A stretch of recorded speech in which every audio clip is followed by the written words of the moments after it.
Bak uyandırdın çocuğu. Bak gördüm uyandırdın çocuğu. Ya benim oğlum. Anında yattı geriye. Anında yattı geriye. Anında yattı geriye. Dur bakayım şu.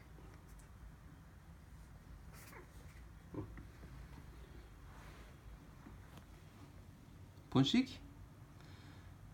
Ne kadar yorulmuş bugün. Nasıl derin yattı ya. Gel Duman.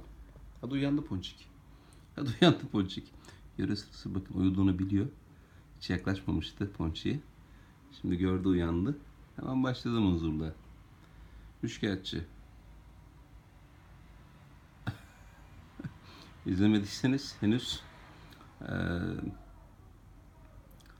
Biricik'in Ponçik'in ayağını terasta gagaladığı videoyu mutlaka tavsiye ederim. Ben hakikaten bayağı bir güldüm ona. Hiç korkmadı, geldi Ponçik'in ayağını gagaladı kaçtı. İşin ilginç tarafı. Yani Ponçik korktu da kanepenin altına girdi. Dediğim gibi izlemediyseniz tavsiye ederim.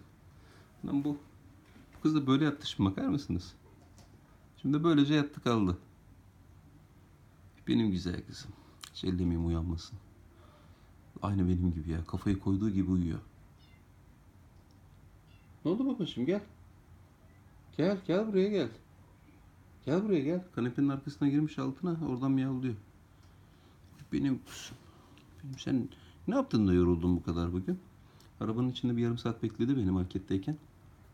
Tabii Johnny ile Kadife de yanındaydı. Ama onun dışında da hiç yorulacağı bir şey yapmadık. Hiç yorulacağı bir şey yapmadı.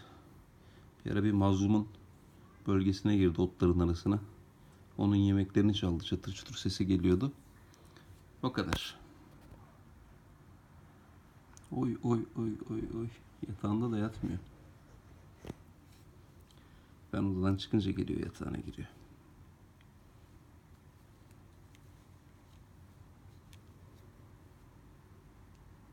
Nerede bu?